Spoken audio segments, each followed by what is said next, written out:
வணக்கம். மற்றொரு உண்மை நலத்த நிகழ்ச்சியோடு இணைந்திருக்கின்றோம். நாட்டில் பல்வேறுபட்ட விடயங்கள் இடம்பெற்றுக் கொண்டிருந்தாலும் இன்று தினம் பேசுபொருளாக இருக்கின்ற ஒரே ஒரு விடயம் இந்த நாடாளுமன்ற தேர்தல் தொடர்பிலான நடவடிக்கைகள். தற்போது நாடாளுமன்ற தேர்தலுக்கான அனைத்து பணிகளும் இடம்பெற்றுக் கொண்டிருக்கின்றது. அந்த வகையில் இன்றைய தினம் வாக்குப்பெட்டிகள் கொண்டு செல்லுகின்ற பணிகள் இடம்பெற்றுக் கொண்டிருக்கின்றது.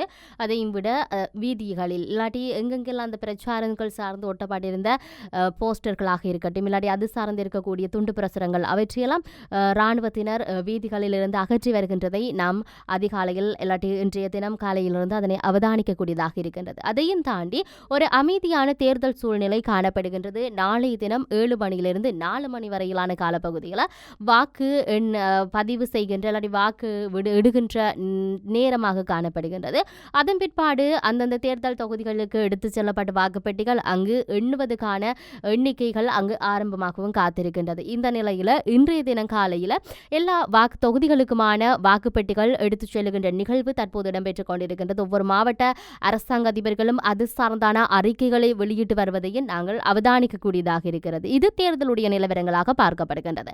இதை விடுத்து இருக்கக்கூடிய பிரச்சனைகளாக பல்வேறுபட்ட நகர்வுகள் இருந்தாலும் இந்த முள்ளிவாய்க்காலுக்கு முன் பாட்சோராற்றியிருந்த கிரிபத் முள்ளிவளையின் பின் இரத்தச்சோரானது சுமாராக 1.5 லட்சம் தமிழரை கொன்று குவித்து வடித்தெடுத்த இரத்த பானைகளில் கிரிபத்தை பொங்கியெழுந்து வெற்றி விழாவாக கொண்டாடி மகிழ்ந்த போது கிரிபத் இரத்தச்சோராய் மாறியது. மைந்தவின் கை முதலாவது இரத்த குடத்தை பொங்கட்பானையில் வார்த்து, கோட்டாவின் கை 2வது இரத்த குடத்தை வார்த்து இனப்படுகொலைக்கு தேவைப்பட்ட படையினரை திரட்டி கொடுத்த இந்த ஜேவிபி தலைவர் அனுர்குமார, அதன் பொதுச் செயலாளர் டில்வின் சில்வா, அன்றைய பரப்புரை பொறுப்பாளர் விமல் வீரவேன்ச என்போரின் கரங்களும் இரத்தம் தோய்ந்தவாறு பானைக்குள் இரத்தம் வார்த்தனர். ஜேவிபி படைக்கு திரட்டி கொடுத்த 60,000 சிங்கள சிப்பாய்களும் இந்த இரத்த ஆற்றின் நாயகர்கள் தான். இவர்கள் அனைவரோடும் இணைந்து கிரிபத் உண்டு மகிழ்ந்து கொண்டாடிய தமிழ் புல்லுருவிகளும் இரத்தவாடை வீசும் பாவக்கிரிகைகள் தான். இத்தகைய தமிழ் இரத்த உறிஞ்சிகளை வரலாறு ஒருபோதும் மன்னிக்காது.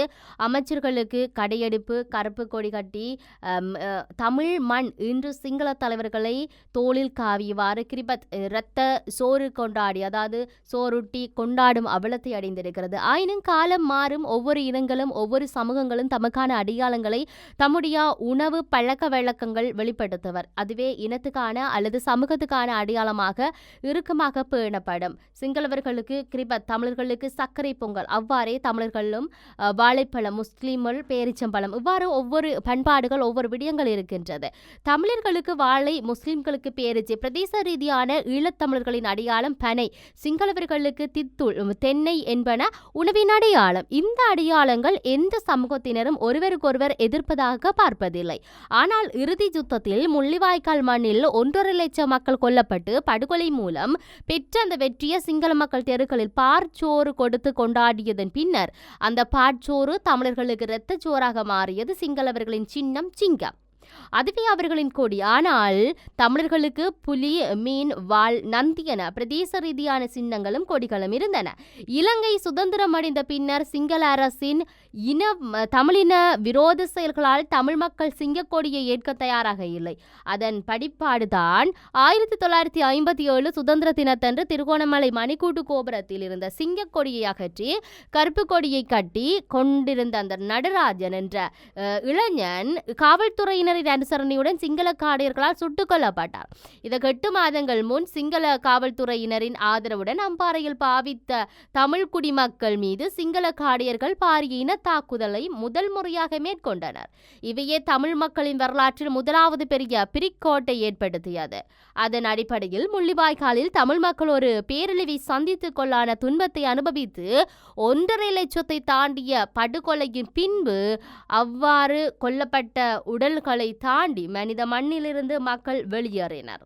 உணவின்றி ஒட்டிய வயிறோடு குற்றுயிரும் குலையுமாய் வந்த மக்களை முகாம்களிலேயே முள்வேலிகளுக்குள் அடைத்து வைத்து முதலில் தமது பாட்சோறு கொடுத்து வெற்றியை கொண்டாடினர். கொழும்பு நகரம் மற்றும் சிங்கள தேசத்தின் பல்வேறு பகுதிகளிலும் பால்சோறு வழங்கி குதூகலிக்கும் சிங்கள மக்களை ஒளிப்படங்களாக காட்டிய போது ஈழத்தமிழர்களின் நெஞ்சங்களில் அது ஒரு மாறாத வடுவை ஏற்படுத்தி இருந்தது. அந்த வெஞ்சினத்தில் அவர்களுக்கு அப்போது பால் சோறு இரத்தச்சோறாக காட்சியளித்தது.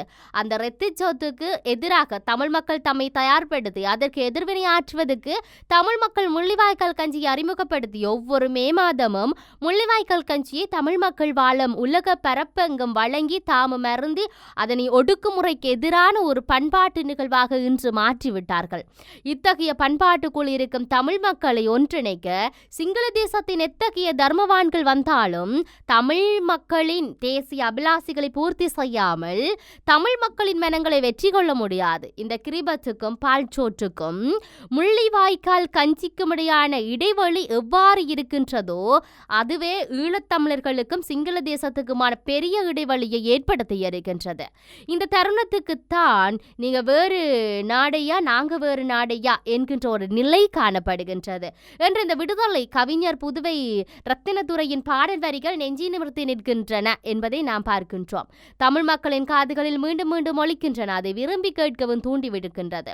இவ்வாறு தமிழ் மக்கள் எதிர்நிலை எடுப்பதற்கும் எதிர்த்து நிற்பதற்கும் தமிழ் தேசியமிக்க கடும்போக்கில் பயணிப்பதற்கும் சிங்கள தேசத்தின் ஆட்சியாளர்களை தொடர்ந்து காரணமாக இருக்கின்றார்கள். இத்தகைய நிகழ்போக்குக்கு சிங்கள தேசத்தின் இடதுசாரிகள் என்று சொல்லப்படும் ஜேவிபி முக்கிய காரணமாக இருந்துள்ளது. இன்றைய மாற்றத்தை விரும்புகின்ற ஊழலை எதிர்த்து புதிய சமூகத்துக்கு கட்டப்போகின்றோம், புதிய சமுதாயத்தை உருவாக்கப் போகின்றோம் என்று சொல்லுகின்ற அனுரு திசாநாயக்கவும் விதிவிலக்கல்ல. அவர் இன்றளவு கூட தமிழ் மக்களுக்கான தீர்வை பற்றி எதையும் குறிப்பிட்டு சொல்லவில்லை. மாறாக இலங்கை அரசியல் யாப்புக்குள் யாவரும் சமமான சமத்துவமான ஓரின மக்களாக வாழலாம் என்கின்றனர். அதாவது தமிழ் மக்களை அளவால் அதாவது பெரிய சிங்கள தேசிய இனத்துக்குள் கரைந்து விடுவதை அவருடைய விருப்பமாகவும் செயலாகவும் அவருடைய அறிவிப்பாகவும் உள்ளது என்பதை கவனத்தில் கொள்க. முள்ளிவாய்க்காலில் தமிழ் மக்கள் கொல்லப்பட்டதை, தமிழ் மக்களின் காவலரான தேசத்தின் தலைவர் கொல்லப்பட்டதை அவர்கள் வெற்றி நாளாக கொண்டாடி மேடைகளின் தெருக்களிலும் சிங்கக்கொடியை ஏந்தி வலம் வந்த சிங்கள தேசத்தின் மக்கள் தமிழ் மக்களின் உணர்வுகளை புரிந்தார்களா அல்லது புரியவில்லையா என்ற கேள்விகளுக்கு அப்பால் அவை தமிழ் மக்களை மேலும் வெந்த புண்ணில் வேல்பாய்ச்சியது என்பதுதான் உண்மையாக காணப்படுகின்றது. இவையெல்லாம் அப்படி இருக்கின்ற பொழுது தேர்தல் சார்ந்து நாளைய தினம் நாடாளுமன்ற தேர்தல், அதுக்கான வாக்கு எண்ணும் பணிகள், வாக்கு பதிவு செய்கின்ற பணிகள் எல்லாம் நாளைய தினம் இடம்பெற இருக்கின்ற இந்த நிலையில் தமிழ் கட்சிகள் ஓடி ஓடி தங்களுடைய பிரச்சாரத்தை செய்து தற்பொழுது ஓய்ந்து போய் அமைதியாகி இருக்கின்ற ஒரு நிலை. யாரெல்லாம் போகின்றார்கள், ஆளுங்கட்சியோடு சேர்ந்து தமிழ் மக்களுக்கு எவ்வாறான நன்மைகளை பயக்கப் போகின்றார்கள், தமிழர்கள் சார்ந்து எதையெல்லாம் கேட்கப் போகின்றார்கள், சமஷ்டி என்கின்றார்களா இல்லாட்டி 13 என்கின்றார்களா, இல்லாட்டி அவர்கள் பல்வேறுபட்ட கோரிக்கைகள் தங்களுடைய பிரச்சாரத்தில் சொன்னது போல இது நடக்கப் போகின்றதா இல்லையா என்பதையெல்லாம் நாங்கள் பொறுத்திருந்து பார்க்க வேண்டிய தேவை இருக்கின்றது. மற்றொரு உண்மை நலச நிகழ்ச்சியில் சந்திப்போம். வணக்கம்.